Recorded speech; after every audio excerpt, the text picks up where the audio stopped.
Guys, মা চশমা পরেছে বলে আমিও চশমা পরি।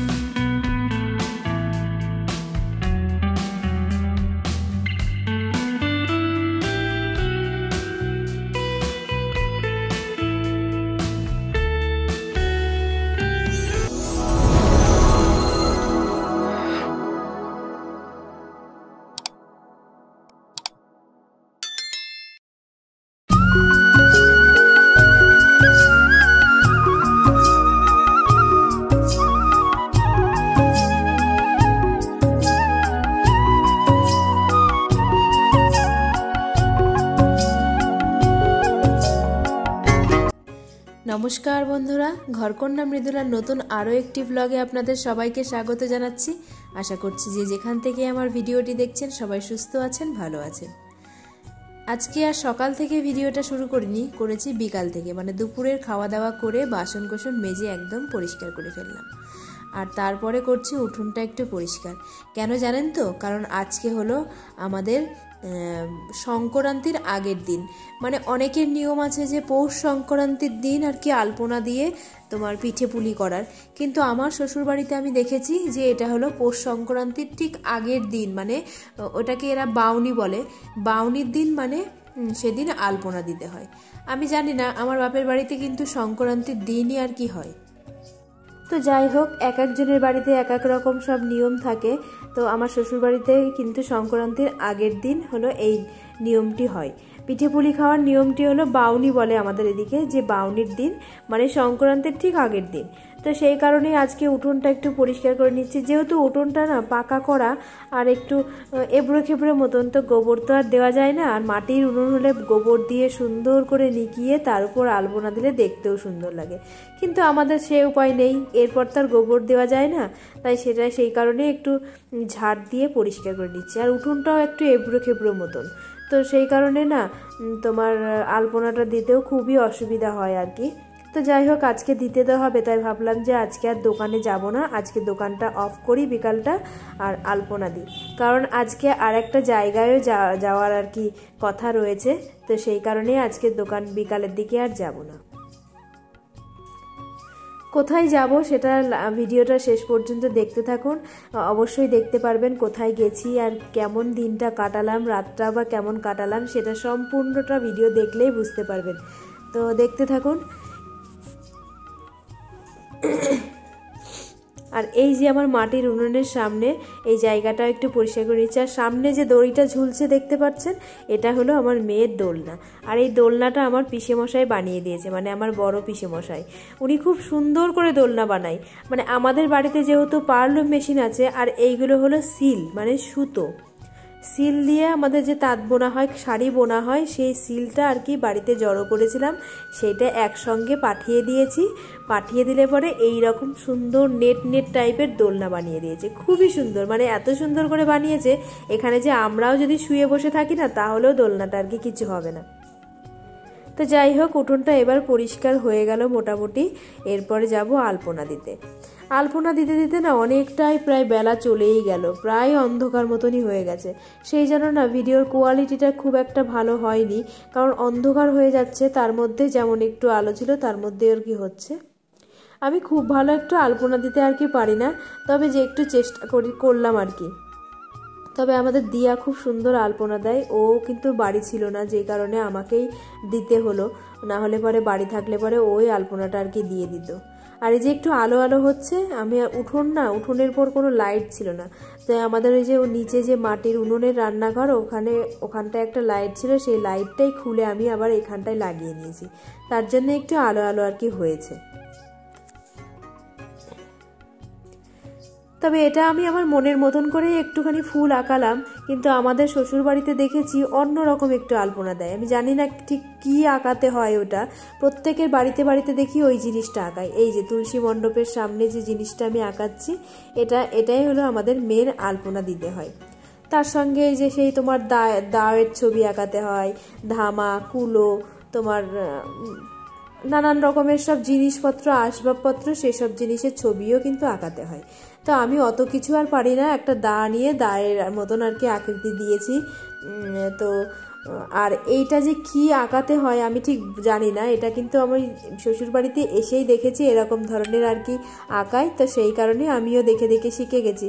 ঠিক কেমন কি আঁকানো সেটা আমি ঠিক বলতে পারবো না, তবে প্রত্যেকের বাড়িতে বাড়িতে দেখেছি এই ধরনের মানে তোমার আলপনা দেওয়া, প্রত্যেকের বাড়িতেই যে যেমন পারে সে তেমনভাবে ডিজাইন করে, কিন্তু আকৃতিটা ঠিক এরকম টাইপের হয়। তো যাই হোক, আমিও সেই রকম টাইপেরই আর কি দেওয়ার চেষ্টা করলাম।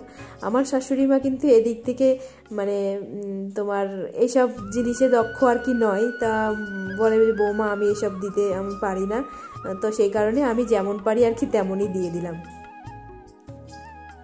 আর বিয়ের আগে আমি আলপনা কমই দিয়েছি, আমার মা দিত, আর আলপনা নিয়ে আমি অতটা পটু আর কি না, সেই কারণে আর কি যেমন পেরেছি তেমন দিয়েছি।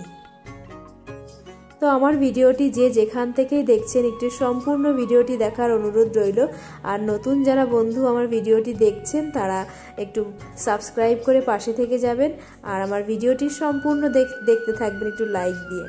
আর পুরনো যারা বন্ধু আছেন তারা তো আছেনই আমার পাশে, আমিও প্রত্যেকের পাশে আছি। সময়ের অভাবে হয়তো কখনো তাদের সম্পূর্ণ ভিডিও হয়তো তোমার প্রত্যেক দিন দেখতে সম্পূর্ণ হই না, মানে পারি না, আর অন্য টাইমে হয়তো যখন আমি ফাঁকা থাকি তখন হয়তো তাদের ভিডিওগুলো একটু দেখে নিই, এইগুলোই করি।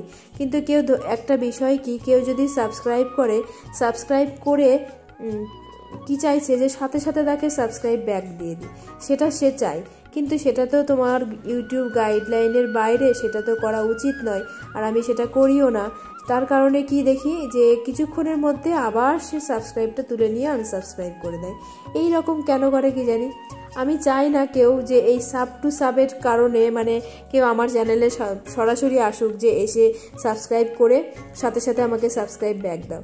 একটু ধৈর্য, একটু সময় নিয়ে থাকলে পরে অবশ্যই তাকে ব্যাক দেওয়া হবে, অবশ্যই তার পরিবারে যাব, সেটুকু সময় সুযোগ তো দেওয়া দরকার, তাই না? তো এইগুলো অনেকে করে, দেখেছি করে না, মানে তোমার ধৈর্য আর কি ধরে না। তা যাই হোক, অনেক কথা বললাম, যদি পার্সোনালি কারো দুঃখ মানে খারাপ লেগে থাকে ক্ষমা চাইছি। তো এই কথা বলতে বলতে আমার আলপনাটা হয়ে গেল। এই যে আকৃতিটা, তো এটা যে ঠিক কী আঁকাতে হয় আমি এখনও পর্যন্ত জানি না, এটা আমি আঁকালাম আর কি। তো এবার আমি ওতে একটু সিঁদুর দেব, মানে এগুলোতে সিঁদুর দিয়ে ফুল দিয়ে একটু সন্ধ্যা প্রদীপ দেখানো হয়। তো আমার বাড়িতে সন্ধ্যার সময় কোনো ফুল ছিল না, তো শুধু ছিল আর কি সর্ষের ফুল, তো সেই সর্ষের ফুল দিয়েই আমি আর কি তোমার একটু সন্ধ্যা প্রদীপ দিয়ে দিলাম আর কি। তো অনেকটাই রাত হয়ে গেছে, আমি দেখতে পাচ্ছেন লাইটটা জ্বালিয়ে নিয়েছি, আর এই দেখুন সর্ষের ফুল দিয়ে একটু মানে তোমার সন্ধ্যা প্রদীপ দিয়ে তারপরে রেডি হতে যাব। সন্ধ্যাবেলায় অনেকটাই লেটও হয়ে গেছিলো, আমি যেহেতু দোকানে যাইনি, আর 7টার মধ্যে রেডি হওয়ার কথা ছিল, তাই আগে ভাগে আর কি রেডি হয়ে দিচ্ছি।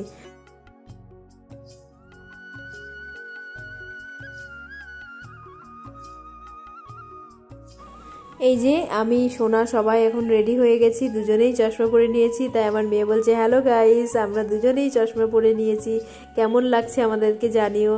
তা কেমন লাগছে আমাদেরকে সত্যি একটু কমেন্ট করে জানাতে ভুলবেন না কিন্তু। তো এবার সবাই মিলে রেডি হয়ে যাব। এই যে সোনার বাবা এবার রেডি হয়ে যাচ্ছে। কোথায় যাচ্ছি বলুন তো? হ্যাঁ, আমরা যাচ্ছি একটু রানাঘাট বিবেক উৎসবে। বিবেক উৎসব কি? এটা হলো বিবেকানন্দর জন্মজয়ন্তী উপলক্ষে তোমার এই উৎসবটা আর কি পালন করা হয় রানাঘাটে। প্রত্যেক বছরই এটা হয়, তবে এই বছরটা একটু যেন খুবই ভালো করছে। এবছরটাই তোমার 10 জন আর্টিস্ট 10 দিন ধরে আর কি ওখানে প্রোগ্রাম করেছে। আজকের দিনটা হলো লাস্ট, আর আজকের দিনে আসবে হলো তোমার কৈলাস খের, বোম্বে থেকে কৈলাস খের আসছে। তো সেই কারণেই আমরা সবাই মিলে ওনাকে দেখার জন্যই চলে এসেছি। আর রানাঘাটে যেহেতু আমার বড় ননদ বাড়ি, তো সেই ননদ বাড়িতেই প্রথমে এসেছি, ওদের বাড়ির পাশেই আর কি অনুষ্ঠানটা হবে। তো যে চাদর টাদর গায়ে দিয়ে একদম ঠান্ডার মধ্যে মানে মুখ টুক ঢেকে এসেছিলাম, তো এবার সেটা দিদির বাড়িতে সব খুলে চলে এসেছি। এবার আমাদের যে পাস ছিল মানে টোকন ছিল, সেই টোকন দেখে আর কি ভেতরে যেতে হবে। তো প্রচুর সিকিউরিটি, প্রচুর পরিমাণে মানে প্রচুর হিউজ পরিমাণে সিকিউরিটি দিয়েছে। আর এত সুন্দর ডেকোরেশন, মানে বিবেক উৎসবে এত সুন্দর সাজিয়েছে মনের মতো, মানে দেখেই মনটা জুড়িয়ে যাচ্ছে যে কি সুন্দর করেছে। আর মাঠটাও প্রচুর পরিমাণে বড়, যে কারণে না জায়গাটাও পেয়ে গেছে অনেকটা, আর সুন্দর করে ডেকোরেশন করেছে বিবেক উৎসবে। এই যে স্বামী বিবেকানন্দের ছবি দিয়ে আর কি প্রথমেই ঢুকতে গেলে ওনাকে আর কি ছবি পাওয়া যাবে। তো ডেকোরেশন দেখে আমরা তো সবাই মুগ্ধ, বাবা কি সুন্দর করেছে। এদিকে কথা বলতে বলতে মনে হলো কি যে আমাদের মানে গায়ক আর কি উঠে গেছে স্টেজে, গান চলছে অনবরত। তা আমি আমার দিদিকে বলছি, দিদি দেখো স্টেজ পারফরমেন্স শুরু হয়ে গেছে, কৈলাস খের উঠে পড়েছে। এবার আমাদের এই বিবেক উৎসবের অনুষ্ঠানে মানে এন্ট্রি নিতে গিয়ে মানে পাস সিস্টেম, তো এগুলো হলো তোমার টিকিট সিস্টেম করেছে আর কি, এক একজনের 500 টাকা করে আর কি টিকিট লেগেছে। তো আমরা 4 জন গেছিলাম মোট, বাচ্চাদের বাদ। তো তারপরে তাও তো দাঁড়িয়ে দাঁড়িয়ে দেখা ভীষণ কষ্ট, আর প্রচুর লোকের সমাগম, মানে দেখেই মনটা ভরে যাচ্ছে যে ওনাকে দেখার জন্য মিনিমাম নেই করে 8 থেকে 10,000 লোক এখানে উপস্থিত হয়েছিলেন। তো খুবই ভালো লাগলো আর কি দেখে, আর অনুষ্ঠানটা একদম মন জুড়িয়ে যাওয়ার মতন। বম্বের বিখ্যাত গায়ক কৈলাস খেরকে তো মোটামুটি আমরা সবাই প্রত্যেকেই চিনি। তিনি কিন্তু পদ্মশ্রী ভূষিত আর কি, উনি সরকারি রাষ্ট্রপতি। তো সেই কারণেই মানে ওনাকে দেখার জন্য এত লোকের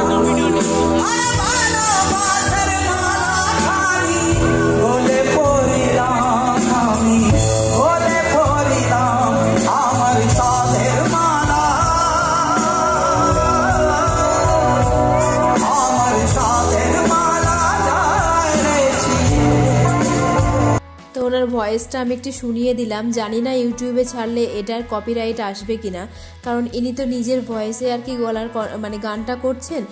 তো একটা স্টেজ পারফরমেন্স, তা আশা করি কপিরাইট না হওয়ারই কথা, কিন্তু তাও যদি হয়ে যায় আমি বুঝতে পারছি না, হয়তো এটা মিউটও করে দিতে পারি।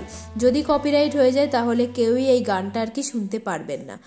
তো যাই হোক, এত লোকের সমাগম, আর সবাই মানে তোমার ফ্ল্যাশ লাইট জ্বালিয়ে আমরা গানটি শুনছিলাম।